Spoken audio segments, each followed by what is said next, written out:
Since the end of the Cold War, negotiating peace between warring parties has been the standard practice for how our world handles conflicts, both large and small. Parties who seek to help restore peace use a variety of different methods to help end disputes and neutralize conflicts between nations and organizations alike. The successes of these efforts will depend upon the parties' ability to find compromising ground. During this time, international relations experts work hard to use tried and true techniques of many kinds that can help to make peace possible. Suggested reading: Conflict Background GCCT. To learn more, check out this infographic created by Norwich University's online Master of Arts in International Relations program. Norwich University Online Master of Arts in International Relations program. What is peace negotiation? A peace negotiation is a process in which many different entities, such as the military officials, politicians, and diplomats, attempt to bring about peace to warring nations or organizations. Sometimes this will come in the form of a clear-cut resolution, and other times, this will simply be a neutralizing of problems, even if only to a lessened point than they were before. What are the different types of peace negotiations? Truce. A truce is defined as a break in fighting. In most cases, it is a temporary arrangement used to give parties a much-needed rest. There may or may not be formal negotiations. However, a truce typically takes place when both entities are exhausted. Military operations need to be temporarily discontinued. Cessations of hostilities. A cessation of hostilities is a formal agreement to cease fighting. Not only this, but both parties agree to avoid entering any other conflicts in the future. Unfortunately, this does not mean that the parties will make any concrete promises to pursue peace. Ceasefire. A ceasefire is a little more involved than a cessation of hostilities. This negotiated agreement features several commitments from those involved. For example, one party might agree to move out of a certain area. Meanwhile, the other party might agree to partial disarmament. Armistice. Armistice is the ultimate goal of peace negotiations, but not all will make it to this level of commitment. An armistice is when combatants agree to not only end hostilities but also to actively pursue negotiated agreements as well as lasting peace. Armed conflicts and peace negotiating efforts. In 2015, there were 409 global conflicts around the world.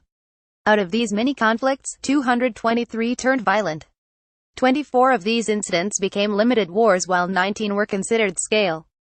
In the same year, the UN's Department of Political Affairs and Department of Peacekeeping carried out 28 country missions.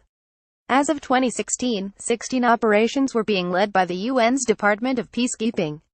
Currently, 125 countries also make a contribution to providing uniformed personnel that assist the UN in keeping the peace. This outside assistance is a great and supportive tool in helping to further the outreach of peace around the world. Consequences of failed peace negotiations. There have been 78 peacekeeping operations since 1948. While many of these were a success, the failed attempts at reaching peace have been grave. For example, the Iraq-Iran War of 19,801,988 saw multiple failed negotiation attempts. The death toll for both countries is estimated to have been a whopping 1 to 2 million. Though loss of human life is by far the greatest loss counted when peace is not reached quickly, there are other ways that the world suffers due to conflict and unrest. For instance, Syria has lost a great deal of its historical and cultural treasures over the years. One of these treasures is the oldest Byzantine church in Syria. While it still stands, this historical church has suffered immensely from shell damage, graffiti and machine gun fire. Executing a successful peace negotiation. Conflict resolution. As stated before, the only means to reach a resolution is to ensure that the peacekeeping party is neutral. The peacekeeping party must make certain that they do not take sides and risk spoiling a truce before it is even started.